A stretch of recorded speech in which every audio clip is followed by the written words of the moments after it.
Muy buenas noches, bienvenidos a este espacio informativo del Poder Judicial de la Federación, hoy martes 5 de noviembre de 2024. Soy Laura Murillo y le presentaremos la información más importante generada dentro del Poder Judicial de la Federación y, por supuesto, en el territorio nacional. Damos la bienvenida a Eusiris Rostro, quien nos acompaña en la interpretación en lengua de señas mexicana. Comenzamos.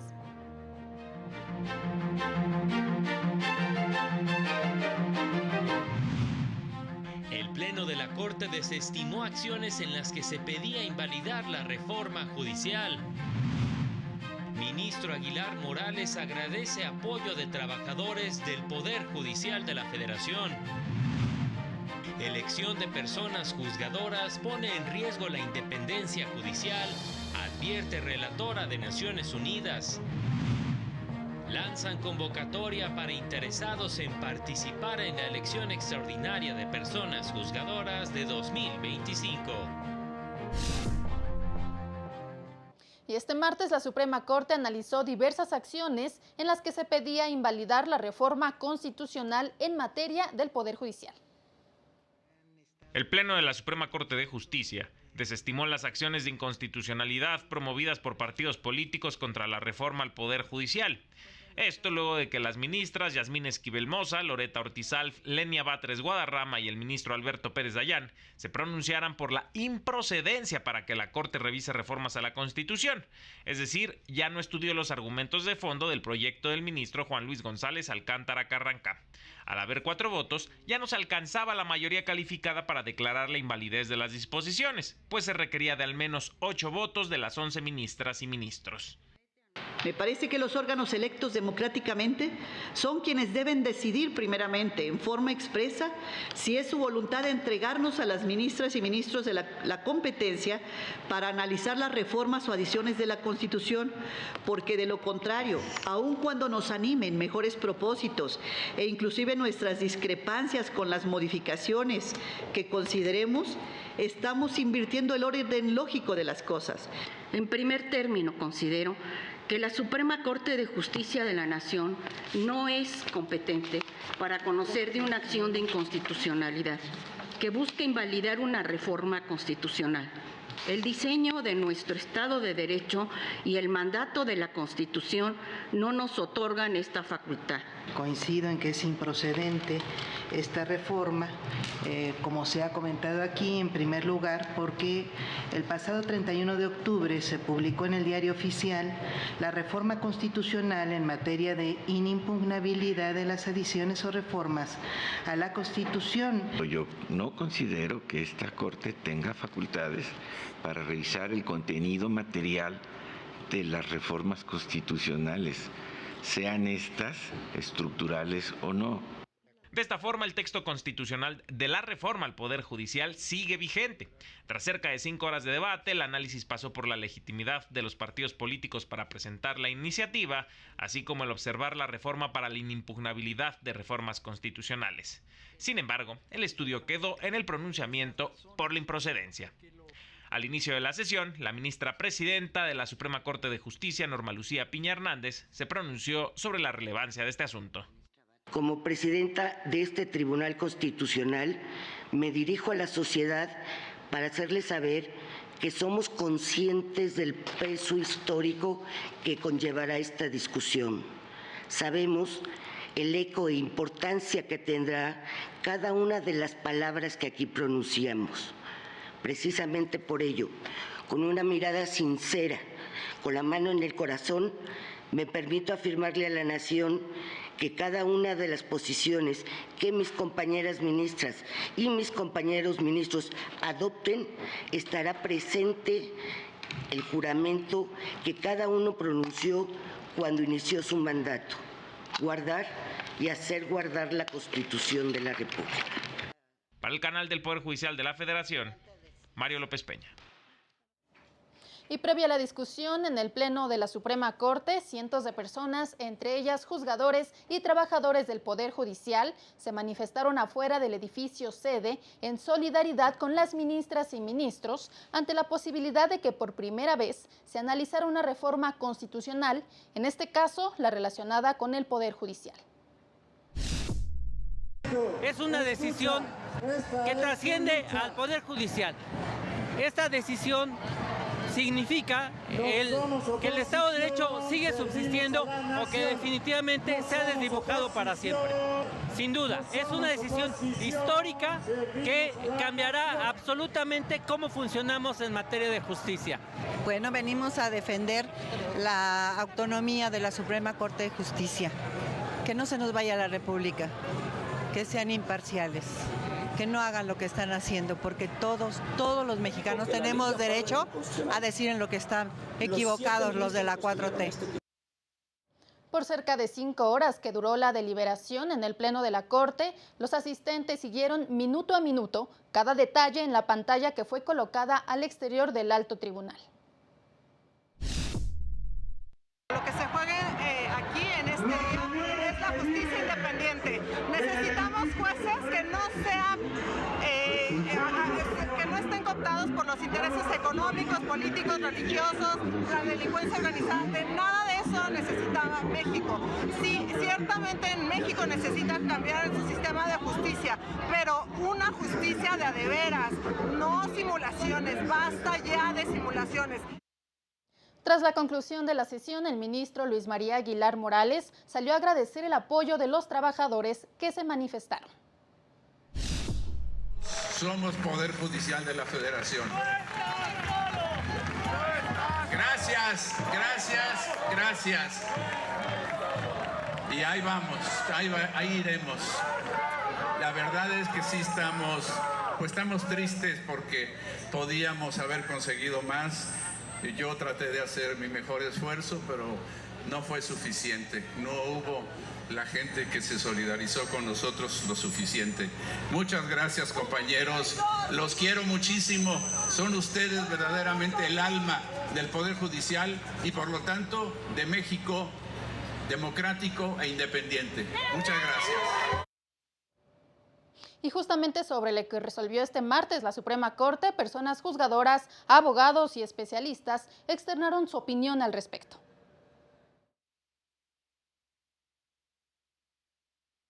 Es un día histórico por muchas razones. El debate sobre el mecanismo de control constitucional sobre una reforma constitucional, si bien no es inédito en la Corte, la decisión pues sigue siendo, desde mi punto de vista, pues muy en poca sintonía con lo que hacen otros tribunales constitucionales en el mundo.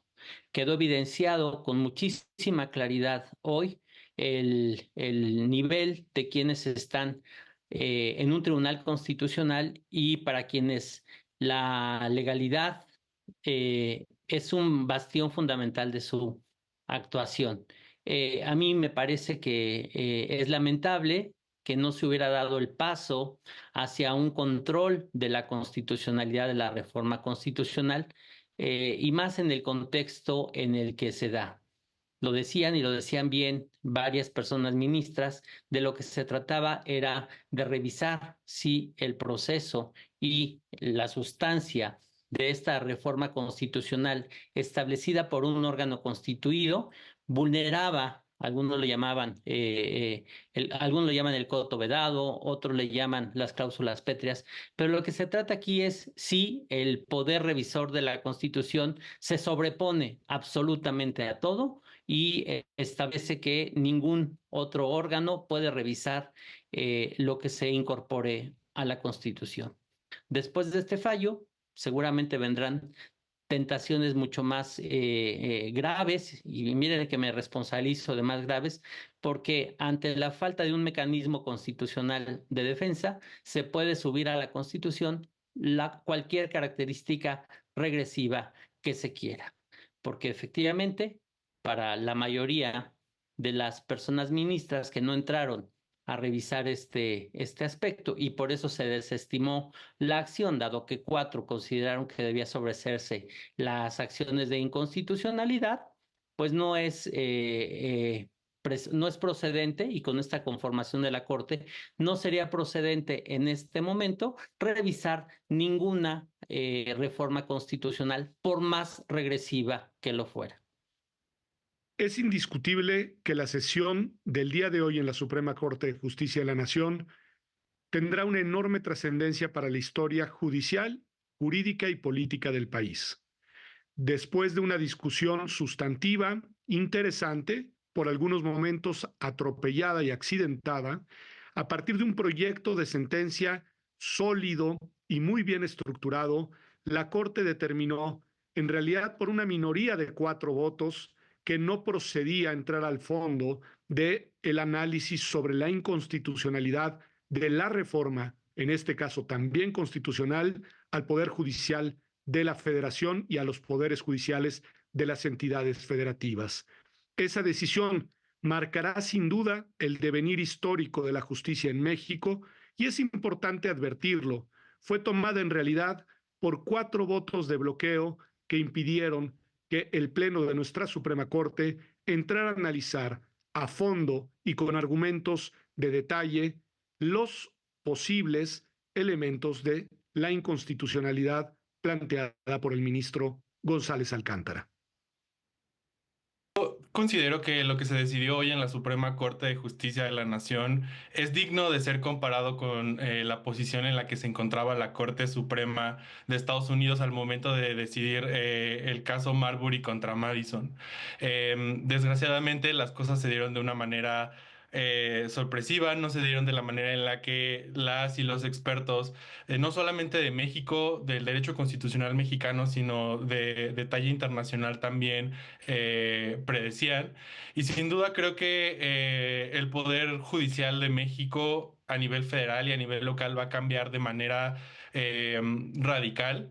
Y creo que debemos de repensar la manera en la que los medios de comunicación y el gremio jurídico comunicamos lo que ocurre a la ciudadanía, ¿no? No basta con solamente utilizar tecnicismos ni utilizar un lenguaje que no pueda comprender la mayoría de la ciudadanía. Yo estoy convencido de que necesitamos replantearnos una manera de tener a un periodismo judicial que sirva a la ciudadanía para que conozca qué es lo que hace el Poder Judicial, cuál es el papel que tienen los jueces y las personas juzgadoras en general, las diferencias que hay entre el Poder Judicial federal y el Poder Judicial local. Y sin duda creo que también tomando en cuenta que si vamos a votar por los jueces, ahora la ciudadanía va a tener esta parte de escrutinio, de poder decidir si un juez hace un buen papel o no, y es nuestra tarea regresar a ellos y decirles esto está bien, esto está mal. Tenemos que tomar mucho en cuenta la relación que va a haber entre los jueces y la ciudadanía, ¿no? Y esto no tiene por qué poner en juego su legitimidad o la manera en la que decide las cosas de manera imparcial, ¿no? Su imparcialidad jamás debería de estar en juego. Entonces yo creo que es momento de replantearnos la manera en la que la ciudadanía va a ver al Poder Judicial y la manera en la que el gremio jurídico tiene esa obligación de explicarle a la ciudadanía y a los medios de comunicación cómo funciona nuestro sistema y por qué México es una democracia constitucional. Sabemos que el día de hoy se sobreseyeron y desestimaron las acciones de inconstitucionalidad que proyectó el ministro Juan Luis González Alcántara Carrancá, y esto implica que la reforma al Poder Judicial continúa su cauce, y esto lo que implica básicamente es pues que ahora lo único que nos queda es poner los ojos sobre los comités de evaluación y seguir muy de cerca todo el proceso de designación tanto de ministras, ministros, poderes judiciales locales, porque eso es lo que sigue. Me parece que hay que dar un gran reconocimiento y un aplauso a toda la ponencia del ministro Juan Luis González Alcántara Carrancá, porque nos dio la esperanza de que había una posibilidad de frenar esta situación. Creo que desde el litigio, como la abogada de derechos humanos, litigante, activista, una de las cosas que también más me pesa es pensar que ahora tenemos restricciones muy grandes en el juicio de amparo y que esto implicará que se vuelva aún más inaccesible para aquellas comunidades y aquellas personas que se encuentren en una situación de vulnerabilidad. Lo que resta es seguir luchando y buscar de distintas formas que nuestro país sea un país más justo y donde la justicia sea efectiva y se acerque a todas las personas. La creación del Tribunal de Disciplina Judicial y del órgano administrativo del Poder Judicial de la Federación va a desequilibrar voy a decir afectar, no necesariamente desequilibrar, pero sí afectar la forma en la que funciona la Suprema Corte de Justicia. Creo que es pronto para dar un assessment definitivo de cuál va a ser el papel de la Suprema Corte. Creo que esto quedará principalmente en manos de los ministros que lleguen a ocupar estos cargos.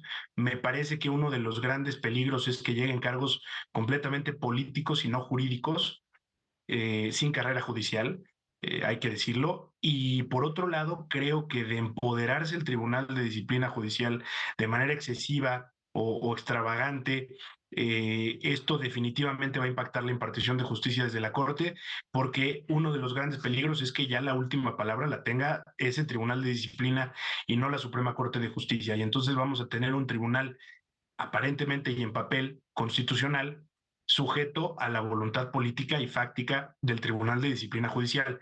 Entonces, para corolar a lo mejor esta pregunta, yo diría, es temprano para decirlo, pero sí me atrevería a decir que la Suprema Corte de Justicia, como la conocemos, va a dejar de existir pronto. Día trágico para la justicia constitucional. Como vimos, 7 ministras y ministros del Pleno compartían argumentos respecto de la procedencia de esta acción de inconstitucionalidad para ver y analizar cuestiones sobre el proceso de la misma reforma de constitucionalidad y, más importante, el contenido material de la reforma.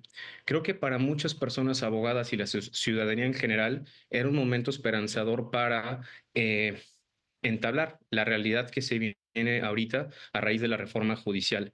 Tristemente, quienes teníamos alguna esperanza sobre la situación de la reforma, contemplábamos que era un momento idóneo en la historia constitucional de México para declarar la inconstitucionalidad, más que nada de la esencia de la reforma judicial, que es elegir a personas juzgadoras por medio del voto popular. Quienes creemos que esa no es la forma correcta de la selección de personas juzgadoras, porque quienes deben llegar a esos puestos es gente capacitada que debe demostrar sus méritos a través del entramado de la carrera judicial que van haciendo a lo largo de los años. Sin embargo, si bien es una batalla perdida, si la queremos ver desde esta óptica, tenemos que tener en cuenta que existen otros medios o otras guerras que para continuar con esta cuestión y tratar de tener un modelo de justicia constitucional y una democracia que teníamos concebida y contemplada antes de la reforma judicial. Tristemente, una de las consecuencias que veremos a raíz de la implementación y de esta decisión de la Suprema Corte de haber desestimado la acción de inconstitucionalidad es que creo, desde mi perspectiva muy personal, vamos a tener y a conocer una nueva forma de entender y ver el derecho. Una nueva forma tal vez de juzgar, una nueva forma de litigar, una nueva forma de entender materias tan relevantes como derecho constitucional, el derecho a amparo, la argumentación jurídica y posiblemente, desde luego, una práctica del derecho muy, muy distinta. Sin embargo, también considero que quedan pendientes algunos litigios, por ejemplo, en la Corte Interamericana, donde sea precisamente el sistema interamericano quien nos dé la pauta para regresar a lo que conocíamos anteriormente. Estamos en el Poder Judicial de la Federación para controlar los excesos del poder autoritario. Aquí se nos pregunta o se nos cuestiona qué es lo que sigue, si esto es definitivo o no. Desde luego es definitivo para efectos de las acciones de inconstitucionalidad. Han sido desestimadas, insisto, lo que quiere decir que no se abordará en cuanto al fondo en relación con esas acciones si la reforma judicial es constitucional o no. Sin embargo, lo que debemos tener presente a la par es que actualmente están en tránsito y se están litigando en los juzgados de distrito docenas de amparos, de juicios de amparo, que es otra vía de control constitucional que tenemos al alcance las personas y que hemos estado promoviendo, en donde, pues desde luego buscamos que la Suprema Corte, desde el primero una persona juzgadora de distrito, después un tribunal en su caso y finalmente la Suprema Corte como máximo intérprete de la Constitución, haciendo uso de esa facultad exclusiva que le compete de ser el último intérprete del texto constitucional, se pronuncia al respecto. Ello quiere decir que la discusión no está cerrada. En cuanto a la constitucionalidad de la reforma judicial, se agotó una vía, insisto, en la acción de inconstitucionalidad, nos quedan los juicios de amparo. Pero no solo eso a nivel nacional o interno, sino que además todavía cabe la posibilidad de acudir ante las instancias internacionales. Particularmente quisiera compartirles que en el ámbito internacional, en la Corte Interamericana de Derechos Humanos, de la cual México forma parte, por ser parte de este sistema interamericano de derechos humanos, existen diversos precedentes en torno a situaciones como estas, donde en la realidad lo que está ocurriendo es que están destituyendo de facto a todas las personas juzgadoras con este mecanismo de elección de personas juzgadoras. Y este es un precedente del año 2013, en donde la Corte se pronuncia, insisto, en un caso contra Ecuador. La discusión de hoy, desde luego, no debemos entenderla como definitiva. Insisto, hace falta resolver los juicios de amparo y, en su caso, agotar las vías internacionales. Seguimos en defensa de la independencia, de la autonomía y de todos los valores que han construido a lo largo de estos cientos de años al Poder Judicial de la Federación, con mucho orgullo y con mucha dignidad. Pues ahí tiene los comentarios de diversos especialistas en torno a este tema. También le informamos que por la mañana la relatora de Naciones Unidas sobre la independencia de magistrados y abogados habló de los riesgos que implica para el sistema de justicia esta reforma. La designación de personas juzgadoras por voto popular, sin tomar en cuenta el mérito, es uno de los principales aspectos que ponen en riesgo la independencia judicial. Así lo aseguró la relatora especial de las Naciones Unidas sobre la independencia de magistrados y abogados, Margarita Soter-White, al participar en la conferencia matutina de los jueces, una hora antes de que iniciara la discusión en el Pleno de la Suprema Corte sobre la reforma judicial. Y cuando hay un procedimiento de designación de personas juzgadoras que no toma en cuenta el mérito, eso es una luz roja muy grande de que la independencia puede estar en riesgo. Veo un gran riesgo para la politización de la justicia, la politización del acto de juzgar, que algo que normalmente no debería ser político, sino imparcial e independiente.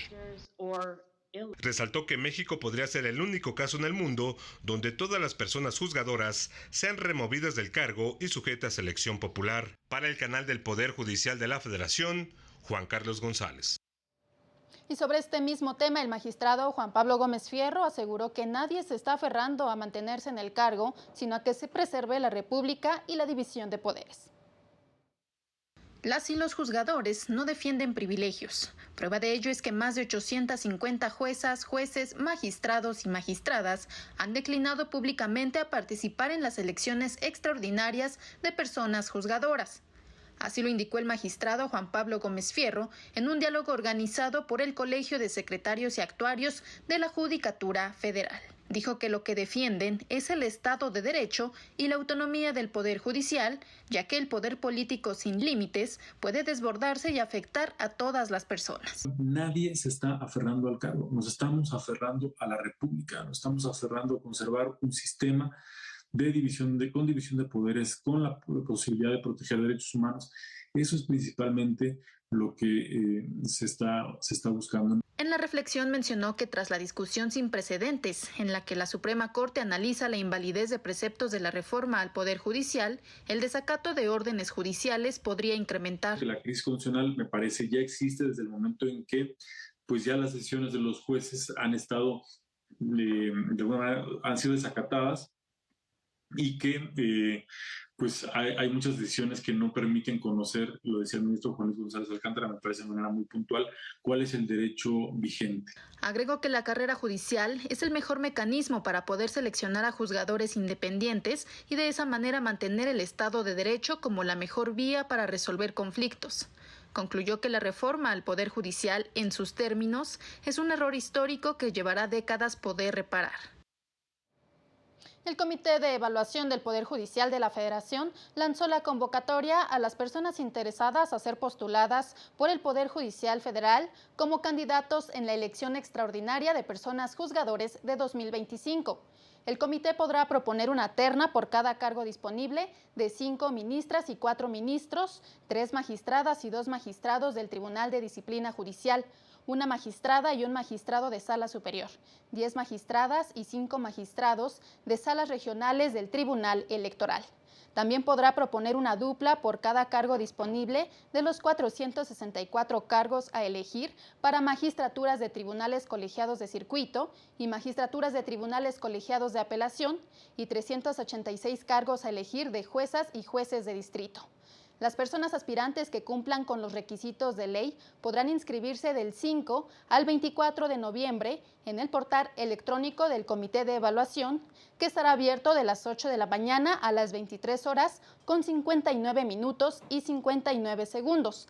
A más tardar el 6 de diciembre, el comité publicará la lista de personas elegibles para participar en dicho proceso electoral y a más tardar el 29 de enero, llevará a cabo la depuración de los listados de personas mejor evaluadas mediante procedimiento de insaculación. Y especialistas advirtieron que está en marcha una estrategia impulsada por los poderes ejecutivo y legislativo para colonizar al Poder Judicial. No se juega el futuro del derecho, sino el derecho a un futuro, lo que resolverán esta semana las y los ministros de la Suprema Corte de Justicia de la Nación, coincidieron especialistas. En una disertación organizada por el Foro de Constitucionalistas de México, se sostuvo que la discusión de la reforma al Poder Judicial que lleva a cabo la Corte trasciende al gremio e impacta a toda la población. De por qué esto le importa a la persona que está allá afuera y por qué sus derechos también están en riesgo y por qué estamos ante una situación en donde si no estamos pendientes de lo que ocurra la próxima semana, pues se le está dando un poder absoluto a los poderes. Los temas de esta charla fueron: ¿cuál es el alcance de las facultades de la Suprema Corte de Justicia de la Nación? ¿Cuáles son los límites del poder reformador? ¿Los poderes han atropellado al Poder Judicial? Creo que lo que tendrían que poner los ministros y lo que todos tendríamos que poner por encima, incluida la presidencia y el poder legislativo, es la democracia constitucional, ¿no? Este es el tema que está en juego y creo que los ministros, a pesar de no tener un artículo explícito que les permita reformar la Constitución, sí tienen el poder de interpretar nuestra Constitución a la luz de distintos tratados internacionales que nos permitirían una cosa: proteger derechos humanos y proteger un Estado democrático en donde cabemos mayorías y minorías. Y creo que esto no puede ser ignorado por ninguno de los tres poderes. Las reformas tienden a perfeccionar, a mejorar nuestra Constitución, a ponerla al día, etcétera. Este tipo de modificaciones lo que tratan es de destruir la Constitución a través de lo que podemos denominar un constitucionalismo abusivo. ¿Por qué se deslegitimó a la Corte? ¿Por qué se deslegitimó las decisiones de los jueces? Y si esto fue una realidad derivada de la corrupción del Poder Judicial Federal y de los poderes judiciales locales, o fue un plan estratégico de diluir a un poder para que simple y sencillamente decapitara a todos los jueces con el objeto de colonizarlo o apoderarse de él. Para el canal del Poder Judicial de la Federación, Citlali Pérez.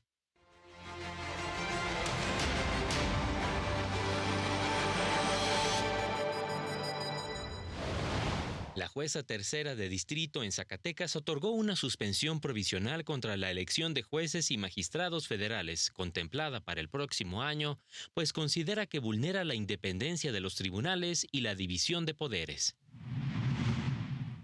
En el 8º Distrito Judicial Federal de Coahuila, la mitad de los jueces, juezas, magistrados y magistradas en activo renunciaron a participar en las elecciones extraordinarias de 2025.